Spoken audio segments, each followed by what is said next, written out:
So welcome back to Walkin Industry. Here we explore different industry and share our inquiries.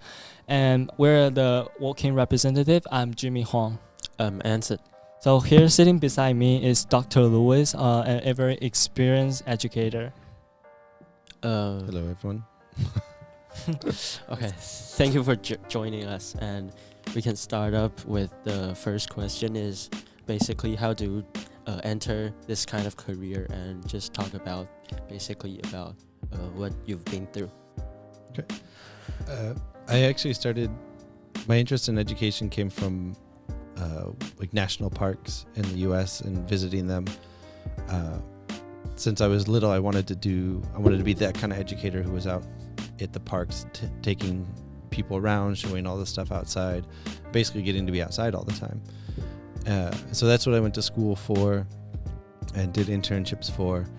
And I did that for a number of years and kind of worked up. But spending that time outside and learning about sustainability and the woods and trees and plants and everything, and those relationships led me towards sustainability stuff. As that kind of emerged out in the world, that piqued my interest, and particularly around food, because I love food. So growing and farming for food. And then I went and became a classroom teacher for sustainable agriculture education and did that for a little bit. And that brought me into all these other worlds of like Montessori education and everything who have it. And so I just kept exploring different avenues throughout my whole career, and eventually ended up here in Taiwan and after doing my doctoral degree around power and education in community gardening. So it's kind of been wide ranging all over the US, parts of the world, and Yeah, I think you mentioned the word sustainability. So is that part of your teaching philosophy? It's not early on in my career. That's not what I would have termed it. It would have been an environmental education, but that so much is around sustainability. So that buzzword came out later on and was incorporated in. So it's even now today still part of my courses and kind of woven into whatever I end up doing. Yeah, so education that go from the perspective of students. Mm-hmm. You want to deliver how you think. We mentioned student engagement and student interactions, but what do you expect mostly from students when you're teaching them? If I understand your question right, then I would say my kind of biggest expectation is that students take ownership of their learning. So I can only, even if I'm instructing and giving lots of information, there's only so much I can give. So my expectation for students is that they find what's interesting to them and they really learn it, and that they find it in themselves to find the interest and to move forward with the information, and learn how to learn. Essentially, there's so much information out there in the world right now, and it's so easy to access. Mm-hmm. So learning how to learn, I think, is a huge thing, kind of what I expect students to try to do. Yeah, so here in Taiwan, I think traditionally we some kind of public school. Here we're not trying to adopt any public school, but they are great. But I think the traditional style of teaching is more likely to have teachers speaking the lecture. It is important, but in your perspective, do you think that how can we change this condition to a more interactive one? Maybe PBL in VIS or other course in VIS? Speaking of traditional schools, I think there are the younger teachers I know of, but by young I also don't mean super young because I'm old. But teachers who are in their 30s and younger, that generation of teachers, I think, recognize the need to change, and would like to. And I think from my experience, one of the things that could be tried is that while you can lecture, but you can make lectures interactive by breaking up, doing 10 minutes of here's some information, now here's an activity for 5 or 10 minutes that reinforces that, and it breaks up a lecture to be more engaging for students and more active for them. And I think that's a pretty straightforward way of adjusting if there's a forced adjustment.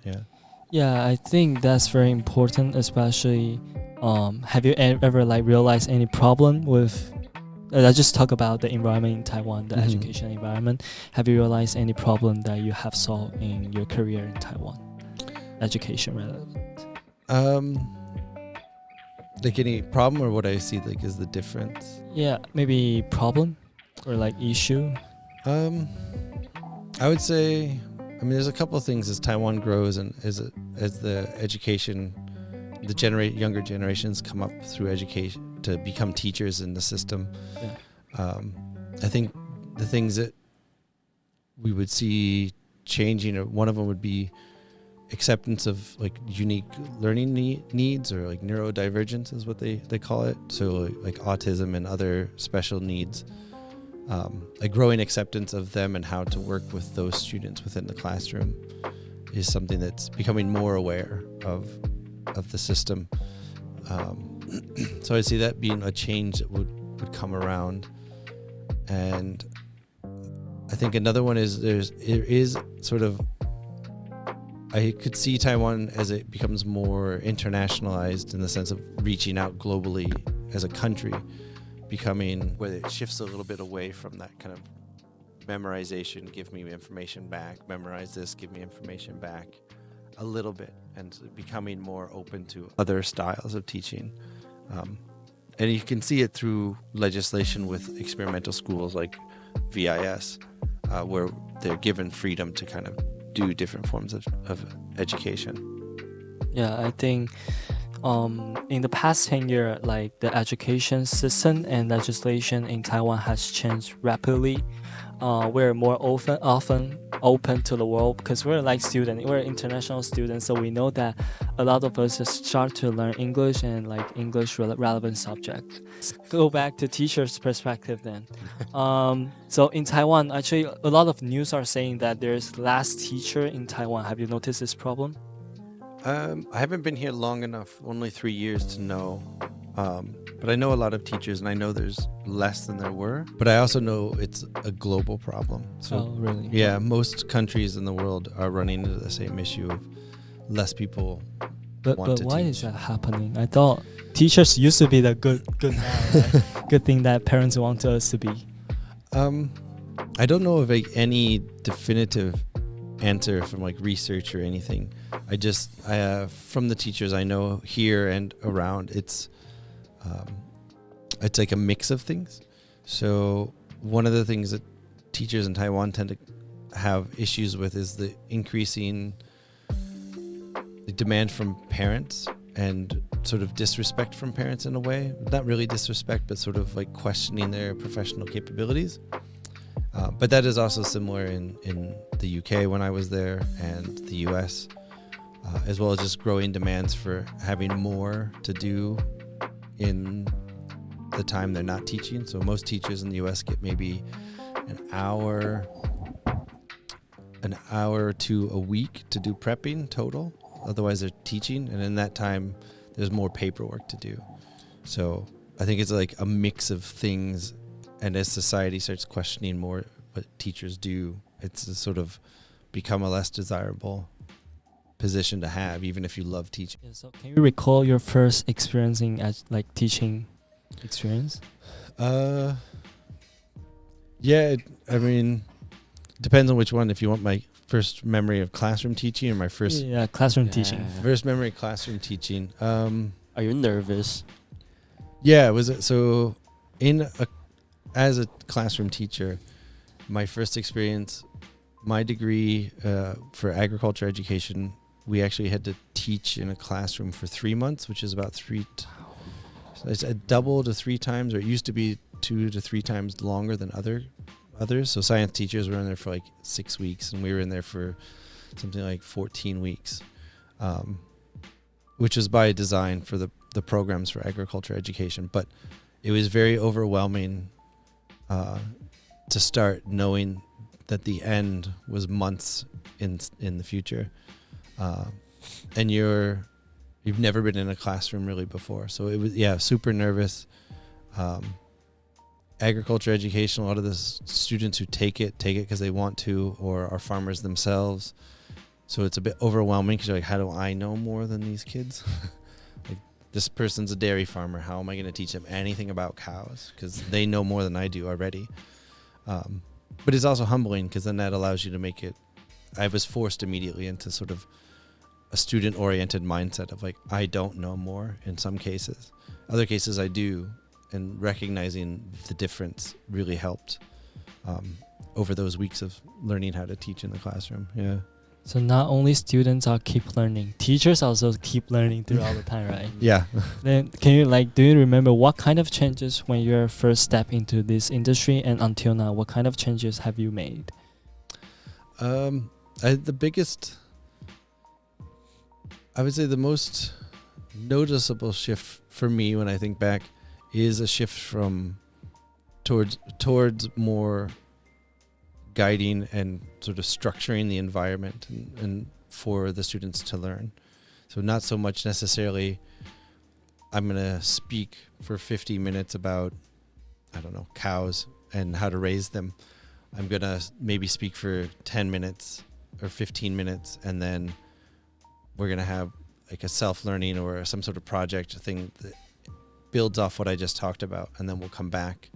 So getting it more where I'm guiding students and setting spaces for them to explore within whatever the topic is kind of the biggest shift from when I first started teaching to where I'm at now. Yeah, I think until now, a word is constantly mentioned is change. Like, I think change is always crucial and is inevitably connected to our life. After we learn from experience, we do something to change. And even from teachers' perspective, they did a lot of change and keep learning. So I think, how do you envision the education in the future? From your perspective, how it will develop? Maybe it will get better, or maybe it get worse.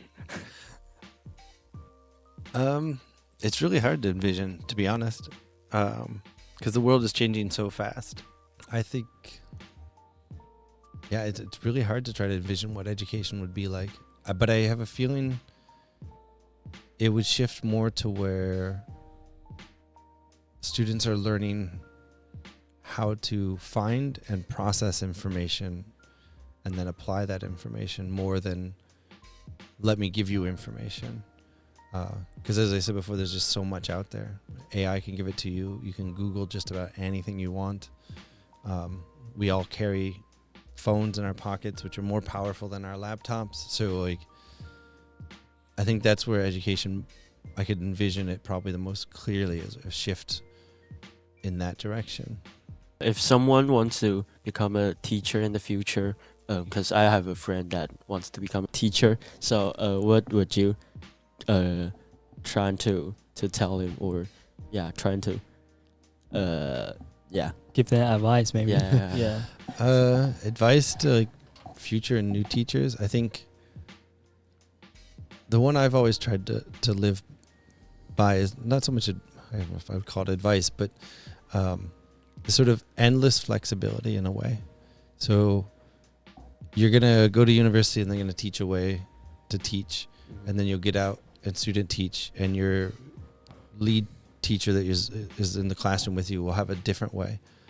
And then the more you're in it, the more you'll learn of all these other philosophies of teaching and methods. And sort of having that endless flexibility, and maybe openness is a better word, the endless openness allows you to kind of continually change and adjust for different students. So I guess my advice would be just constantly open for change and new ways of doing things.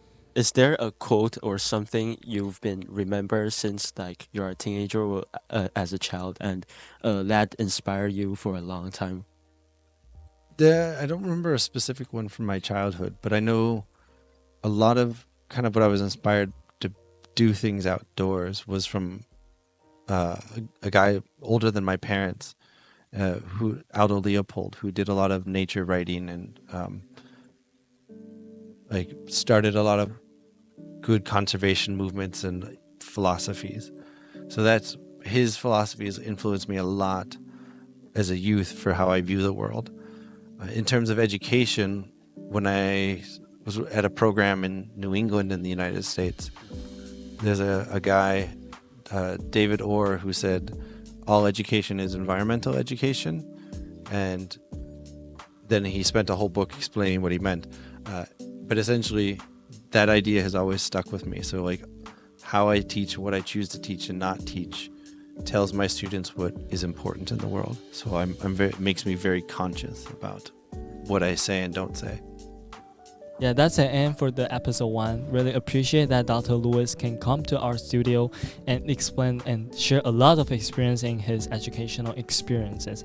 And hope our audience, you guys, can really learn something and get some inspired from it. So if you have any questions, just comment below. We're going to answering soon. Thank you.